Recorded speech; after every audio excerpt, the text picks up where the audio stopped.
Tonight, on behalf of the Aviation Museum Society, it's my pleasure to welcome you all here to the speaker night for the month of May. The title is going to be Spitfires to Cyclones. Now, our speaker for the night has traveled the world to collect air photographs. He's an aviation enthusiast and a photographer, a very good photographer at that. And you'll see when the presentation starts some of his photographs. Tonight's topic is from Spitfires to Cyclones. So he's going to talk about 442 and 443 Squadron, the two West Coast squadrons. Hi, Connie. Were you going to throw something at me? No. Oh, okay. She does this all the time, I tell you. It keeps me on. She's excited because she was part of it. Anyway, so I'll have some more words after or during the break, but I think for now I won't keep the guest speaker any longer. Mr. Jack Funk is our speaker for the night. Thanks, Larry. Yeah, if this is too loud, just turn that big. Okay. Is that loud or is that too loud? Okay. Okay, I'll hang around here anyway. That big black one. How's that? Is that any better? Yeah. Is that better? Okay. All right, well, I'll just start off by saying, I remember hearing one time somebody said the things that you're curious about are the things that'll, drive you and guide you along in your life. And a few things I remember from my younger days when I was still, elementary school age, driving down from somewhere up island, and we pulled in at Nanago Airport, and there was a P-51 Mustang parked there. And I remember thinking, man, that's pretty cool. I wonder where that would have been in the early 60s, so it wasn't active anymore, but somebody probably purchased it. And I remember thinking about that. And then later on, I talked to somebody in probably 1970, and at our church, actually, he said, "Oh, my dad flew Sabres in Vancouver." And that's weird. I knew they were in Europe. I knew Canada had operated Sabres, but anywho, these are things that sort of, swirl around in your brain, and you start thinking about them, and then you hear about Canadian P-40s up in the Aleutians. Anyhow, that's a little introduction, and I just thought I'd start off by talking about a little trip my wife and I took last week. For me, a good little trip is just going across on the Anacortes Ferry, and then you go across the big bridge, Deception Pass, come down the hill through a valley, and you're at Whidbey Island Naval Air Station. And it's the coolest thing because you come down through that valley and you're right on the approach to Whidbey Island. And my wife is not an airplane enthusiast at all, so she brings her crosswords or whatever, and there's a little country road you can pull up there, and you get shots like this as the P-3s, F-18s are coming in. And then there's a garden shop right under the final approach there. It's not great photography because you get these dark silhouettes of F-18s all day, but from the side with the zoom lens, that's an American P-3 coming in. And as you may know, Whidbey Island is the home to all the Western world's radar jamming aircraft. There's none based anywhere else anymore. The Marines don't have any, the Air Force doesn't have any. Whidbey Island is an extremely important base because every aircraft carrier is supported by F-18Gs from Whidbey Island. The U.S. Air Force does not have radar jamming aircraft of their own. They rely on, there's 4 or 5 expeditionary squadrons at Whidbey that deploy for NATO things or for U.S. Air Force things to support them. So even if an aircraft carrier sails out of Virginia, I think they're expanding to about 7 in a squadron because they're getting a pile more. And so these guys from Whidbey will fly across country and link up with whatever aircraft carrier is sailing east. So the only other ones, and there's one squadron based in Japan to support, I think the George Washington is there right now. So anyways, you're waiting and they come in like this, and then you know how the fighters do the break to land, and then they come right overhead. So here's an F-18G Growler. This is the U.S. Navy's test squadron, XE, the Vampires from China Lake. So F-18G, instead of having sidewinders on the wingtips like the old F-18s, it's got electronic sensor pods on the wingtip. And you'll notice the pods are all kind of splayed out. That's because the Super Hornet, all the weapons pylons are splayed out 3 degrees off center line in case they have to jettison. They don't want it colliding with the airframe. So the next, when you do this aircraft spotting, it's my version of fishing. Sometimes you catch one, sometimes you don't. Sometimes, Is that a jamming aircraft? yeah, that's a, Like the F-111? yeah. The U.S.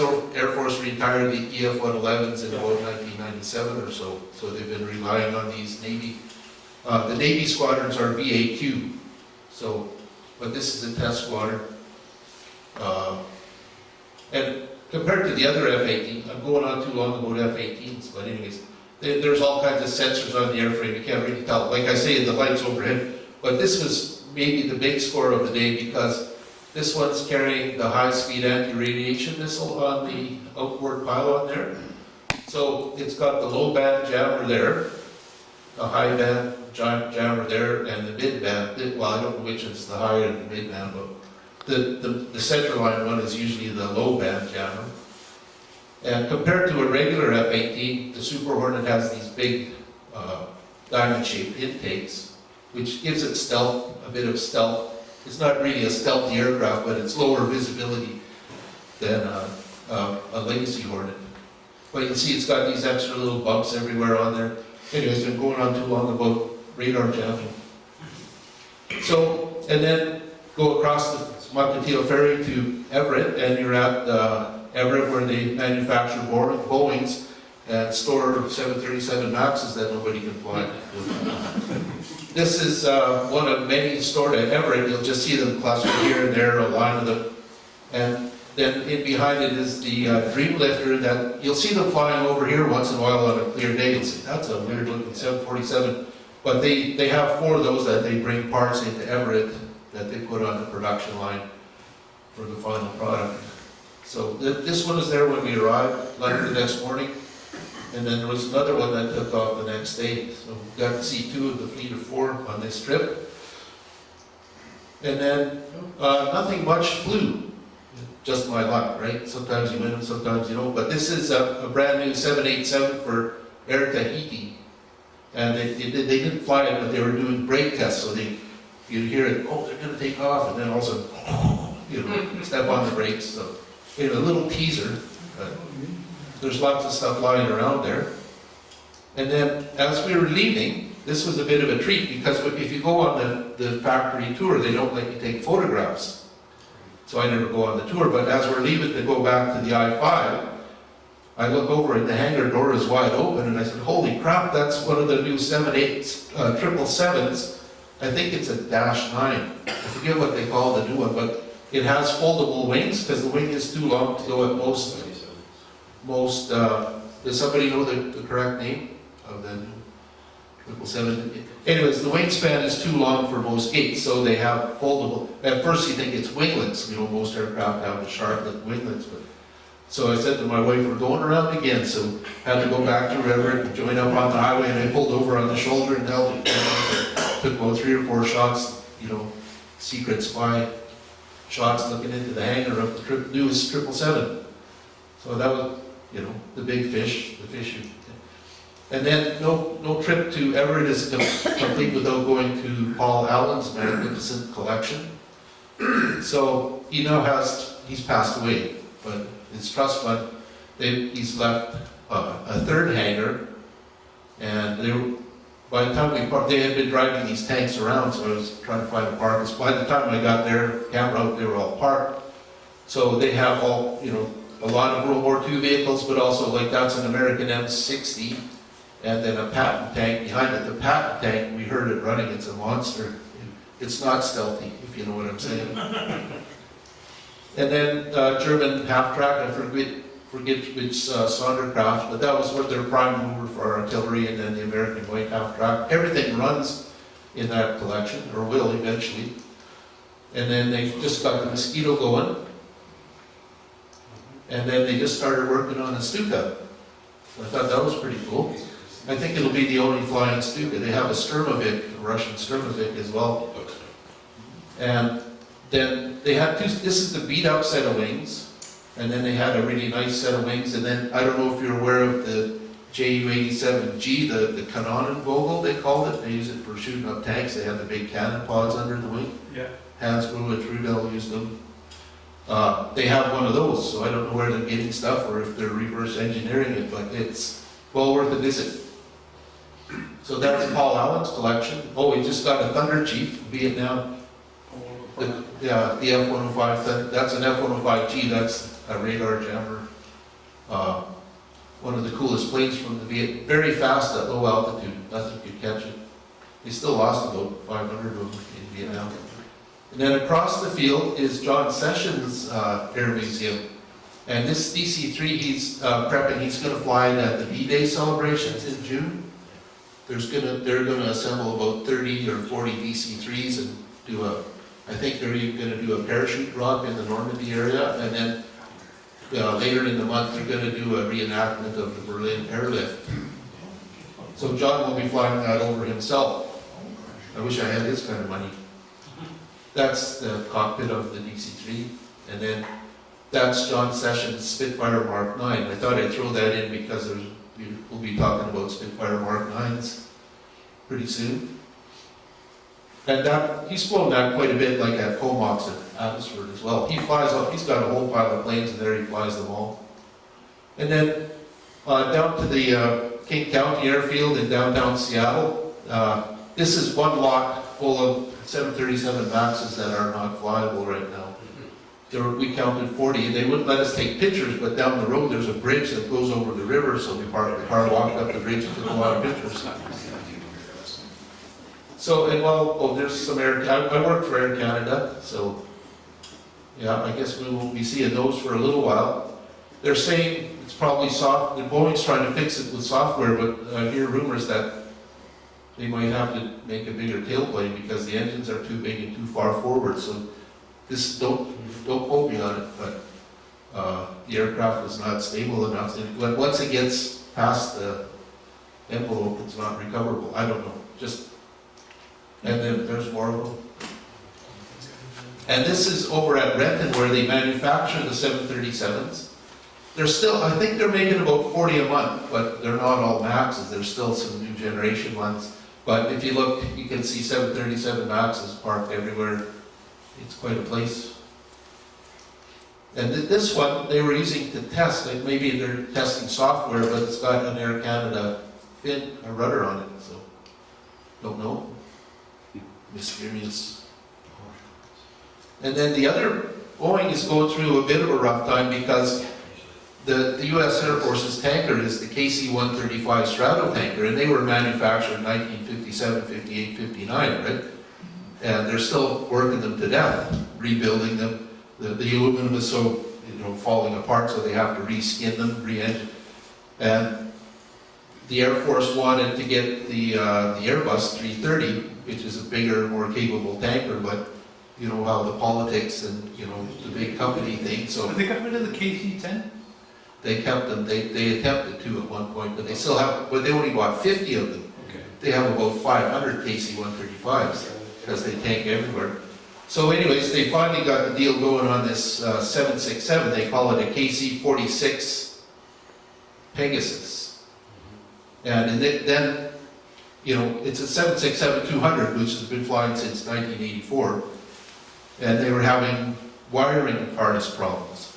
And then the old tankers have a guy lying down prone looking and steering the boom into the receiving aircraft, so they tried to step it up a notch and have an automatic boom they could fly from the flight deck, and they've had problems with that. Now when they get through that, they start delivering to the Air Force, and they're finding construction debris and tools left in the aircraft, so the Air Force has suspended delivery. So you see all around the Boeing airfields, 737 MAX is all taped up and not go anywhere, and KC-46 is all taped up and not go anywhere. But we did see one landing at the downtown airport, so that was a treat. And then also they're manufacturing the P-8 Poseidon for the US Navy, and this is an Australian one, so that was a bit of a score, an Australian P-8. RAF, Norway, India, they're all getting them. And then I had to do a lot of shopping to pay back for all this. And then on the way back, passed through Vancouver, and it was a clear day, so some aircraft spotting there. This is all Nippon 787, and all the Star Alliance airlines will have one plane painted with the Star Alliance logo on the tail and on the fuselage, so that was kind of cool. And then Philippines 777-300. And then this was a score too, because Air New Zealand has a 777-200 painted for their rugby team, the All Blacks. So that's like, yes, and then, but the big one, this is the heart-stopping, adrenaline-pumping, while my wife is sitting in the truck bored to death, because Lufthansa A350 was coming in at 4:30 in the afternoon, so we can't go, we're trying to hit the 6 o'clock ferry. So wait, sure enough, there it is. My first shot of an A350 in the air. So it's Lufthansa's new logo. They used to have a brighter blue tail with a yellow disc with the condor. They've gone to this. But the A350 identifiable with the curved winglets and more tapered nose. A lot of airlines are switching to that. Now, okay. So, introduction, World War II. What time is it? 7:21. Okay. No, I'm just trying to, keep. So, right, the Japanese attacked Pearl Harbor late 1941, and then later on in June, they decided they'd done really good, and they wanted to expand their defense, so they took some more islands in the Marshalls or Gilberts or whatever, and then as an added bonus, they took Attu and Kiska Island way up in the Aleutians, right? So this is not cool, and I think a lot of nations asked them to leave. I just read that, and they decided not to. So then the Americans went up, and I think initially they booted up, they had a fairly major battle in Attu. So Canada, being good neighbors, even though we didn't have a pact, decided we best support our big brother. So we sent up our fearless Bolingbrookes. No spare parts. You wouldn't want to run into a zero with the Bolingbrook necessarily, unless it was a dark night or whatever. So they were shortly replaced by 111 Squadron with P-40s, Kitty Hawks. And I just wanted to put in a plug for somebody I think should be in our Aviation Hall of Fame big time, Gordon Roy McGregor. He had flown Spitfires, he'd flown in Battle of Britain. Is it Spitfire? Anyways, I did more research, more knowledge required. He shot down two German aircraft in the Battle of Britain. Then he came back, and I think he led 111 Squadron up. And this was not an easy thing in those days because there was no, single engine fighter and bad weather, no radar, very few airports, real bad weather. And they had to stage, Vancouver, Port Hardy, Annette Island, all along the way, and there'd be bad weather, and they'd have to sit for 5-7 days. And they didn't even have cell phones and stuff to play with. They could, what did they do, like, for 5 days sitting there in the cold? There's probably not even stores. Like, I have no idea how they would pass the time, but they did. And I think their main destination was Umnak Island. They had a base there.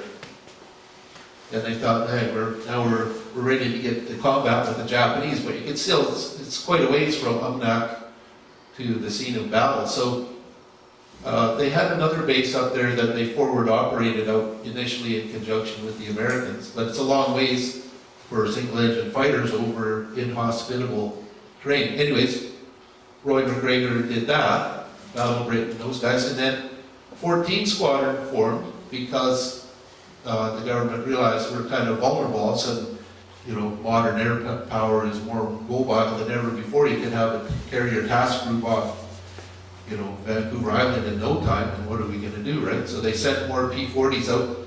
14 Squadron came to Sea Island, and 111 Squadron had been up in Umnak for a while, like a better part of a year, the way I understand it.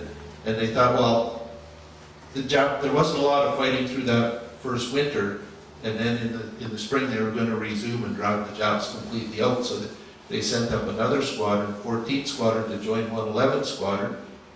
And Gordon Roy McGregor, because he was experienced and capable, led them. And I don't know if I need to read this because I sort of said it already, but worst weather in the world. Took off February the 11th, followed the coastal route, last 15 Kitty Hawks and an accompanying cancel with ground crew spare parts, pilot's baggage made their way northwest. Several delays resulting from bad flying weather indigenous to the Pacific Coast winter. Weather would dog the pilots of 14th Squadron through their 8 months tour in the Aleutians, and indeed has been called the worst flying weather in the world.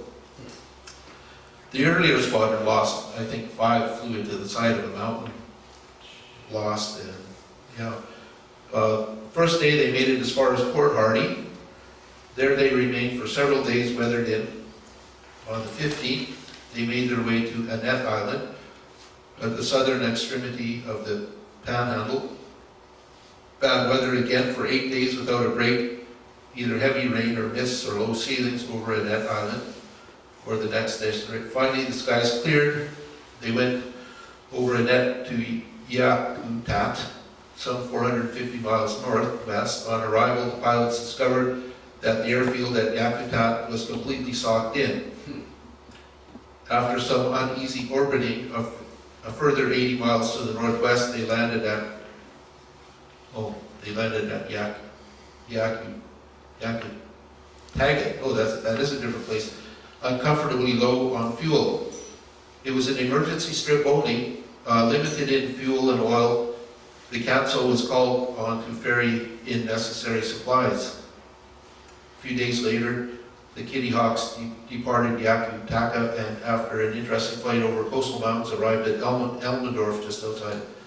So it gives you an idea. It was pretty challenging conditions they were operating in their single-engine fighters.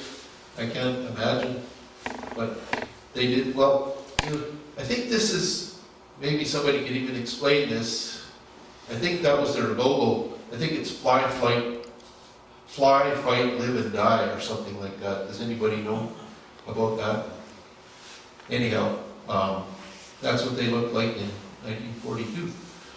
And this is, you know, I just copied some of these photos out of a book here with my cell phone, so they're not super high.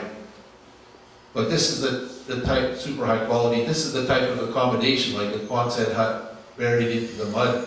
You know, and this is through the winter months up in you know, the middle of nowhere, in the middle of the ocean. But you know, there's some great photos of them then drying their laundry on, you know, caribou antlers and, you know, bathing in oil drums and stuff like that. Yeah, quite the pioneering lifestyle. There's the cancel. That's at Yakutat, or one of those places, all the Kitty Hawks waiting for fuel and clear weather. This is my nomination for the Wall of Fame here, Gordon Roy McGregor. He did all that. He was base commander at Pat Bay after this for a year or two. And then he commanded one of the wings, Spitfire wings in Europe in 2nd Tactical Allied Air Force. And then after the war, he was Air Canada president, or Trans-Canada Airline president from 1948 to 1968. So he's got my vote for the wall. Just saying. I'm not trying to be political. Or am I? And, actually, I know people that worked under him, and they said he was a really good guy. Cared for the workers and stuff. P-40 Kitty Hawks. We had one here until fairly recently. It was owned by a family, and they chose not to display it at the museum, but there it is at an Air Cadet parade. So I don't know if this is one that would have gone to the Aleutians, but yeah, there it is. Wish we had it back. That was a natural metal finish. Was that a recognised colour scheme for this theatre of the war? It wouldn't have been a wartime paint scheme. Yeah. That P-40 was brought back home to go on a war bonds tour So they stripped all the camouflage off of it and purposely polished up the aluminum Oh, and put it up on a trailer to parade around to raise funds for the war effort. because in the latter part of the war, they took the paint off the B-17s and there was natural metal on there. Yeah, usually when the paint comes off. Yeah, on close examination, I was still here when that P40, or I was here when that P40 was still here. If you looked at the joints in the metal closely enough, you could still see some of the camouflage paint that hadn't been stripped out. And it wasn't until I asked that I learned the story of its last job as a war bond store aircraft. So that's the story. So, yeah, no worries. On the other side of the continent, because we weren't sure if we were going to be attacked from Japan or Germany, they raised up some fighter squadrons out on the east coast. And 127 Squadron at Gander flew these Canadian-built, I think it was the Canadian-built Hurricanes. This is a picture I took at the museum in Wetaskiwin, Alberta, the Reynolds Museum. And it actually has the Bulldog Squadron markings on the other side, so I used this photograph because this could have been pretty close to what 127 Squadron flew in Gander, Newfoundland. So the Canadian-built ones had a bigger hub, propeller hub, so they didn't put a spinner on it. I guess I forget all the details of that. The Hamilton standard propeller they used was too big for the existing spinner, so they just left it open. So you'll see that on pictures of Hurricanes flying out of here. Also, had the universal wing, I think they called it. So the Battle of Britain Hurricanes would have had 8 machine guns, 4 in each wing, but the Canadian-built ones had an extra 2 in each wing, offset like that. So 12 303 machine guns. So if you got close and personal with it, he'd probably pepper you pretty good. Not a lot of range, but a really high rate of fire. So that was 127 Squadron in the east. So, and then 1943, they realized we're not going to get attacked by the Japanese. They're starting to go on the defensive. Same with the Germans, they weren't so worried about that anymore. So they were taking squadrons, home-based squadrons, and sending them to Europe, right? And of course, as we all know, the squadrons that went to Europe were numbered in the 400 block, right? The low 400s, 400 to 450. And Canada had a pretty substantial Air Force. It's unbelievable how they built up the Air Force in a few years to being such a powerful force. But this is the table of day fighters that were in Europe. And this is a little quiz, because most of these squadrons were in 2nd Tactical Allied Air Force to support the Normandy landings and the drive through Europe. But there's one, can anybody identify the one squadron that wasn't part of that group?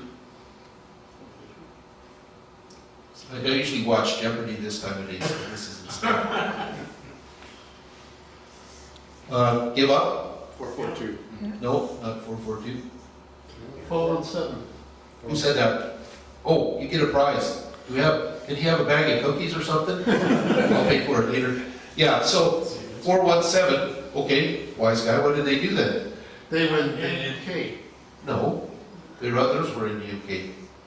They were the I've seen the Spitfire mark with the city of Windsor. Okay, Yeah. 417 was in the Africa and then supported the Allies up through Italy. That was the only fighter squadron that Canada had in the Italian campaign. Is that Woody Woodford's squadron? I think so. Yeah. I haven't done the research on that yet, but that would stand to reason. So, both 14th Squadron and 127th Squadron ended up on the same ship heading over to England. The name of the ship slips me, but it doesn't really matter. But they ended up in England in February 1944 and ended up in Digby, Lincolnshire as 144 wing. So it was, these squadrons here were together: 441 Silver Fox, 442 the Caribous, who we just came back from Alaska, and 443 who just came back from Gander, Newfoundland, the Hornets. The Hornets, of course, now are the helicopters across the way, right? So this is, you know, it's interesting how the histories kind of weave in and out, right? So that was 144 wing. And other little exciting piece of history in terms of personalities. 144 wing was commanded by none other than England's top ace, John Edward Johnson, Johnny Johnson. And yeah, so, I mean, I just want to make my little thing about revisionist history. You know, I've heard people talk about, you know, former war heroes, well, he wasn't really this, or he was overrated because of that. But in my opinion, Johnny was good. I heard somebody say that, you know, he was a bit hard on the colonials, right? The stiff upper lip and all that. And I don't know how much of this I should read. This is leading the Canadians across those forces. I think he was usually flying with 442, I don't know. But this is their first sweep across Europe.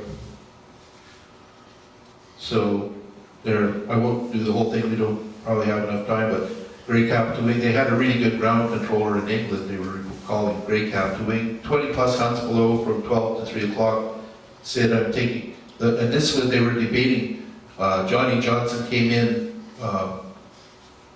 preferring the finger four tactic, right? The Schwarm, as the Germans used it, right? Where the leader is in the front with his wingman and then the next two are back there. Makes a lot of tactical sense, but the Canadians and a lot of the British squadrons were still stuck in the line of breast or line of stern thing. They were stuck in that thinking, right? And so he was, you know, saying, well, let's try it out on this sweep. Turned slightly to get behind the 190s. I remember making the turn slow and easy so that our wingman could keep up. Put the nose down, had to fight back, an instinct to slam the throttle wide. This is Johnny speaking here. We had to hit these brutes together. My own 190 was flying on this extreme port side of the enemy formation. We came down on their tails in a long slanting dive. Before I opened fire, I looked to the starboard. I saw Bolton's boys fanning out alongside and Ford's arrowhead of Spitfires falling down on their prey about 3 miles away. The attack was coordinated. My task of leading the wing was temporarily suspended. It was up to the individual pilots to select their opponents and smack them down. I missed the first 190 with my first short burst, steadied the gun platform with horse stick and rudder, fired again to hit him on the wing root just behind the cockpit. The spot harmonization paid off. The cannon shells flooded into him in a deadly concentration of winking explosions. He started to burn, but before he fell on his back, I gave him another long burst. I broke away in a long steep climbing turn, searching the sky behind. Nothing there. Below me, another 190 Waffle was falling in flames. A parachute had opened in full bloom. Hunter was concerned for our safety. Grey Cap, withdraw. Strong force of bandits approaching. I spoke to the wing. All Grey Cap aircraft, get out now. We won't reform. Keep a sharp lookout. Pilots didn't need a second telling. We poured across the channel at high speed in pairs of fours. My section was the first to land. I climbed out of the cockpit. I was met by a small posse of officers. The good word that we had bounced the 190s soon spread. I lit a cigarette, counted the spits as they joined the circuit over Kenley. 16 down, 4 in the circuit, 20. A singleton, 21. A long pause and a pair, 23. 1 to come. He was either missing or at some other airfield. So they walked into the briefing room, still excited, full of the flight. Toted up the score, with the spies listening silently and ever ready to reduce a plane from a destroyed to a damaged, or if they had a chance, to nothing at all. The total came to 6 190s, destroyed for the loss of 1 pilot, who we could only surmise must have been clobbered by a 190. I was delighted with the effort. The controlling had been superb. The Canadians had flown well. I made out my report, called the radar station, thanked Hunter, and checked with our ops room for any news of missing pilot. They had no information. The next morning, Sid Ford walked into my office. He laid a pair of blue Canada shoulder flashes on my desk and said, "The boys would like you to wear these. After all, we're a Canadian wing. We've got to convert you. Better start this way." "Thanks, Sid," I replied. "I'll get them sewn on today." A simple gesture, but for me, it had deep significance. The flashes were sewn on, and for 2 years were to elapse before it was time to take them down. Johnny Johnson believed fighter leadership is not embodied in running up a personal score, but by fostering the overall success of the wing in battle. To that end, he could be extremely generous, sharing the spoils of war with his subordinates. He was, a lot of reading, sorry about that, just one more little part that's kind of interesting here. He was acutely attuned to the psychology of in and battle. He had an knack for bringing out, I think the battery on this might be failing, but anyhow, we'll keep going. He had an knack for bringing out the best of others while helping them over rough moments. Carl Linton of Placer Rock, New Brunswick, went on to win a well-deserved DFC with 421 Squadron in 1944, recalls the steep learning curve when he climbed during the early combat days as a sergeant pilot with the Kenley Wing. He also recalls the help Johnny provided him in scoring and later dealing with his first combat victory. So he's tail end Charlie. He got hit, but then on his 48th sortie, he was number 2 to Johnny over Amsterdam. I reported a bogey at 10 o'clock. He said, "Okay, Red 2, you saw him, you get him." I did. It was a flamer, and Johnny got one as well. After I got one over Amsterdam, I followed custom and brought the usual round of drinks that night in the mess. The guys were cheering, "Carl, cheers, Carl," etc. Then after a few drinks and some mild bitters, progressed to "Killer Carl," and "Cheers, Carl, killer." I didn't like that as a nickname. I left the mess or my room a little misty-eyed. I was 20. I had never killed before. But with the excitement and fun in the mess, I guess it kind of got to me. In the lobby, I met Johnny. He shook my hand and congratulated me on spotting the enemy aircraft and on my good shooting.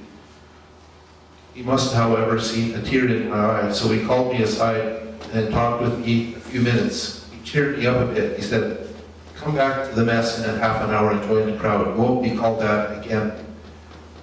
I guess he must have lectured a bit. It never happened again. You know, we really had some wonderful leaders. So take that, you revisionists. Yeah. So, Take a break, Jack. you want me to? Does anybody feel like a break now? Get up and stretch? Let me just finish World War II. Okay, go Is ahead. that okay? Yeah. Almost. Done World War II. I probably need to change a battery. You'll just have to yell, Jack. Okay. I'm gonna turn this off. There we go. Machines are great when they work. So, yeah, what I wanted to do is just finish the World War II part and then we'll take a break, if that's okay with you all. So there's Johnny in the Spitfire. And there's his personal Spitfire with the Canadian badge on the side, and the wing leaders would get personal initials, right? So John Edward Johnson, and the theater stripe on the tail. And there's, the tailcoat for 442 Squadron is Y2. So at this point, they're still called the Caribous, right? With the Y2 tail. There's an engine change on the Spitfire in Europe somewhere. They were among the first, I think they were the first wing to set up in Europe after D-Day. So,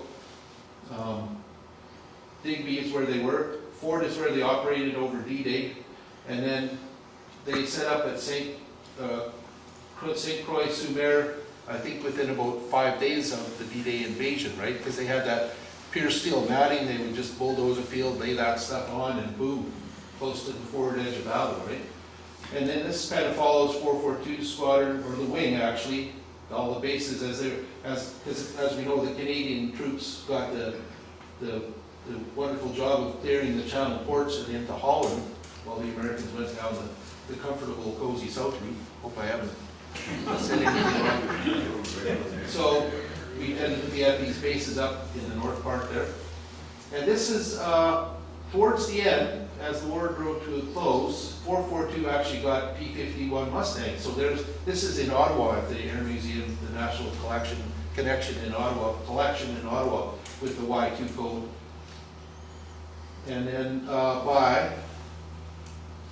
1946, or, yeah, they were disbanded by August 1945.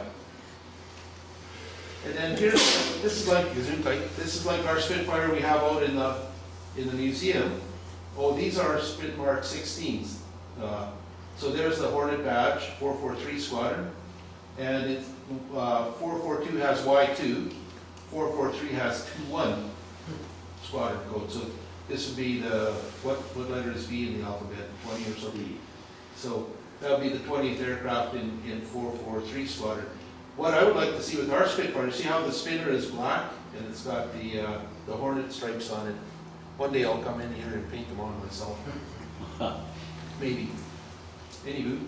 Oh, okay, we're done. That's kind of the World War II story. Let's take a break. So World War II ended, and initially 442 Squadron disbanded fairly quickly, but 443 stayed on for a little while, until 46 actually, as a policing, part of the policing force over Europe.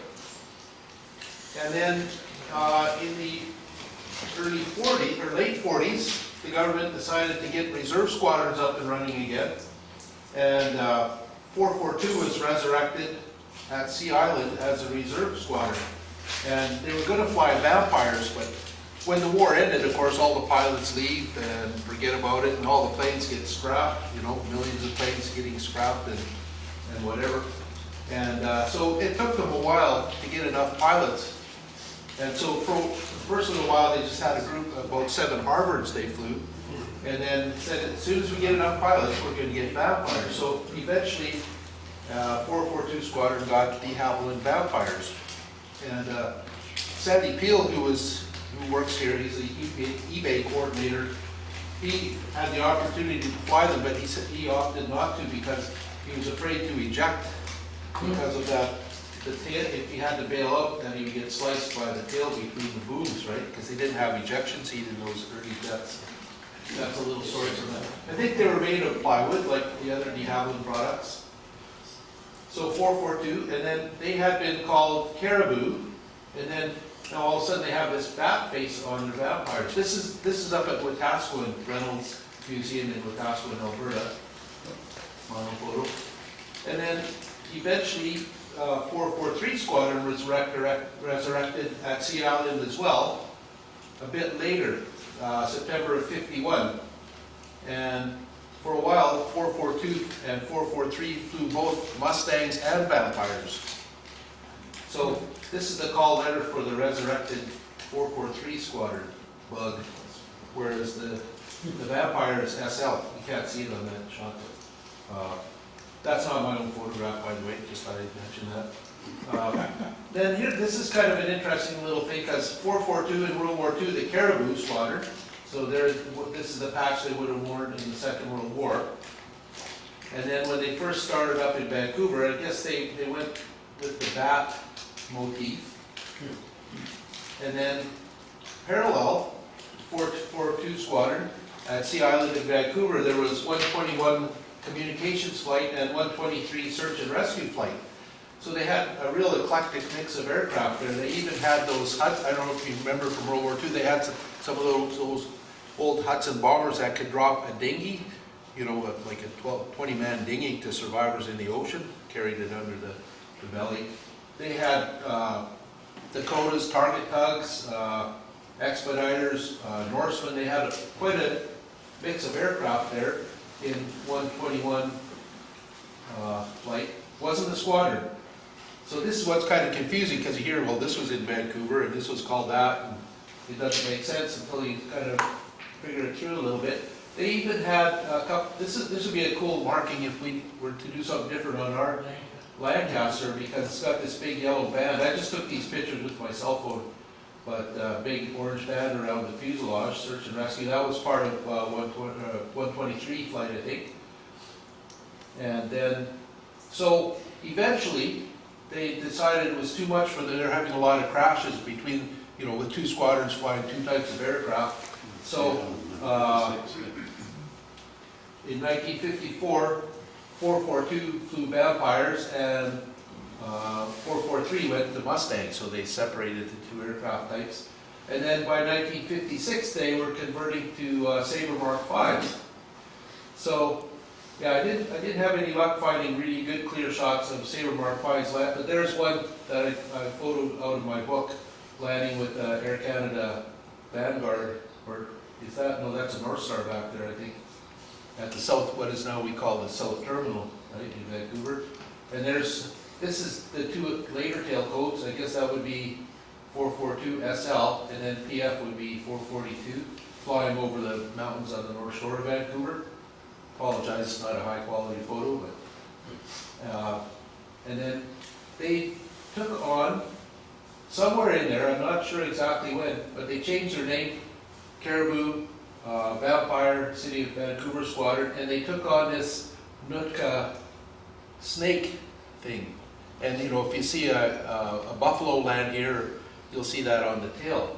They called it, here's the name, Hayatlik. I don't speak Nootka very well, so I can't, Hayatlik. So 442 Squadron up at Comox, that's their badge. And then 58, they did away with the Sabres and they became a utility search and rescue squadron with single otters and expediters. So there's a single otter at a lake in British Columbia somewhere. And then Paul Hellyer in the early 60s had these big defense cuts and they closed a lot of bases and disbanded a lot of squadrons in Canada, including the squadrons at Sea Island. I think that the rescue flight remained there for a little while with Cansos, and there's lots of Cansos in that. Albatrosses. Yeah, I know it. I know that's an albatross, but they did have Cansos a lot during that period as well. It's really interesting because there's so much overlap and intertwining and blah, blah, blah. It's kind of interesting. Those are albatrosses. So they disbanded in 1964, and then 1968, they sort of amalgamated those two flights, 121 communication and 123, and reformed in Comox as 442. And there's some 442 squadron albatrosses taken off, I think Galileo Island or somewhere like that. Connie flew on them a bit, said they wouldn't maintain altitude on a single engine, right? That's right, yeah. And they had a lot of... Because they're overloaded, we had to mess stuff in them. Connie wasn't a part of the overload. She was, No. yeah, she was actually on, never mind. And then another aircraft is the Kawasaki, I forget what number it is, but Flying Banana. There it is. There's one up at Comox in their airpark. And then this is the Labrador up in the Comox Museum, and you can see the Hayatlik snake, the Nootka snake. And there it is, the full thing, the Labrador. Then again, they had quite a variety of aircraft, but in later days we know the Labrador and the Buffalo. The Americans call it the Sea Knight. Right, Yeah. yeah, that's the Marines and Navy, yeah. And there's the Nootka snake on the tail of a buffalo. Sometimes you see it, sometimes you don't. Yeah, you see the next one's no snake on the tail. And this one I saw up near in the interior we were driving. He actually backed that buffalo into that little strip off the runway. That's kind of cool to watch. And then, yeah, one of their famous rescues was the Prinsendam, a cruise ship that lost power, you know, several hundred miles off the coast. It was one of the longest range rescues of its time off the coast of Haida Gwaii. And of course, nowadays they have the Cormorant, EH-101, Jean Chrétien's Folly, as they call it. And so we should have had 50 of them many years ago, but we got 15, and I think they've purchased some surplus ones from the U.S. government they're using as parts. 3-engine helicopter. There's another one. They call them Cadillacs. Who do they call them? Cadillac? Chrétien called them Cadillacs, we Yeah. couldn't afford them. Right.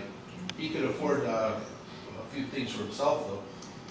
And then another one at Abbotsford, and there's got one picking somebody up.